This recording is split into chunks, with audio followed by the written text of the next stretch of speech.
હાલો મિત્રો, હરે કૃષ્ણ સ્ટુડિયો ભોળાદમાં તમારું સ્વાગત છે। આજે અમારે તમને એક ખાસ વાત કરવાની છે ઓનલાઈન બુકિંગ વિશે કે હમણાં 24/4/2024 સુધી જોડાવા માટે ઓનલાઈન બુકિંગ બંધ રહેશે। બંધ એટલા માટે રાખવામાં આવે છે કે અત્યારે 8મા પાઠ ઉત્સવ નિમિત્તે તૈયારી ચાલે છે, એટલા માટે ઓનલાઈન બુકિંગ બંધ છે।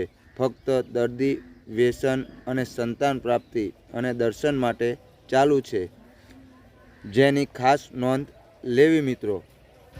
તો મિત્રો હવે આપણે દર્શન કરીશું સુરાપુરા દાદાની ખાંભીના। તો મિત્રો હવે આપણે દર્શન કરીએ મિત્રો।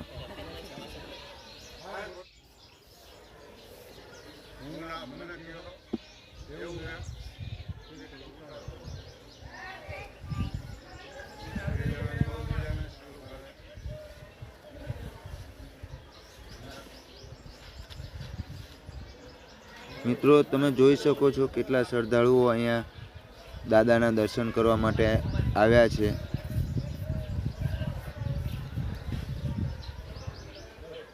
તો મિત્રો તમે જોઈ શકો છો।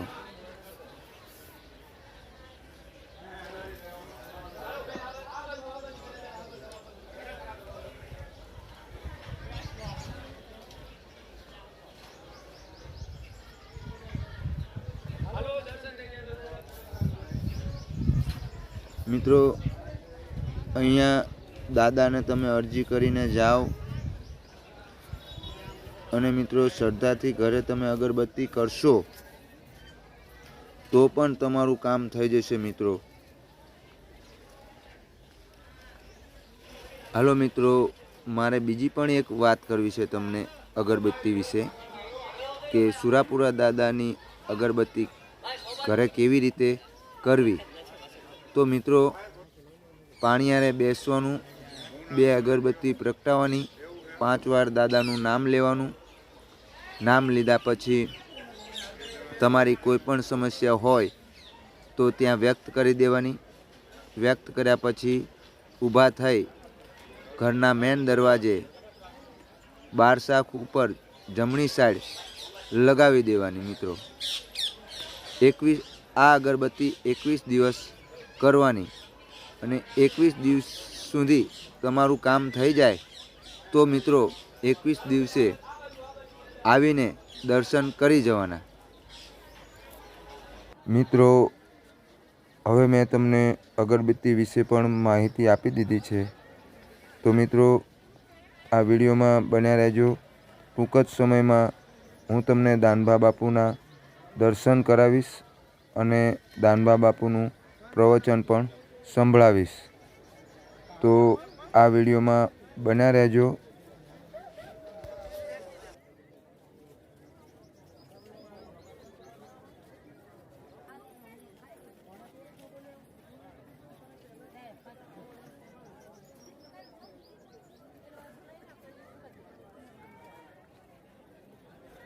તો મિત્રો તમે જોઈ શકો છો કેટલા શ્રદ્ધાળુઓ અહીંયા દાદાના દર્શન કરવા માટે આવ્યા છે। તો તમે જુઓ મિત્રો।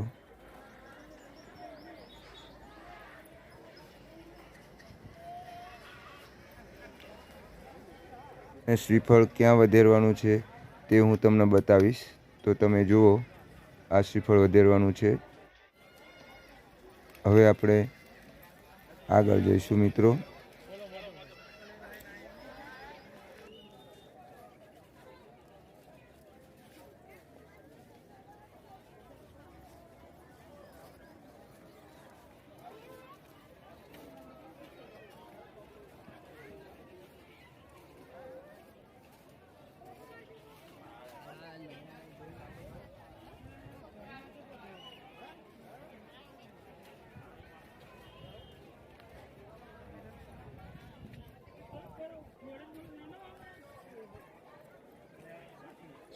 મિત્રો તમે જોઈ શકો છો આ હવન કુંડને। તો જો લોકો અહીંયા ભભૂતિના ચાંદલા કરે છે મિત્રો। જો મિત્રો અને હવે આપણે શેડમાં જઈશું. બાપુ ત્યાં શેડમાં બેઠા છે, તો બાપુના દર્શન પણ કરીશું અને બાપુનું પ્રવચન પણ સાંભળીશું. તો મિત્રો, એ પહેલાં તમને હું એ કહી દઉં કે તમને આ અમારો વિડીયો પસંદ આવ્યો હોય તો લાઈક, શેર અને સબસ્ક્રાઈબ અને બાજુમાં આપેલું બેલ આઇકન બટન પ્રેસ કરવાનું ભૂલતા નહીં.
Ramana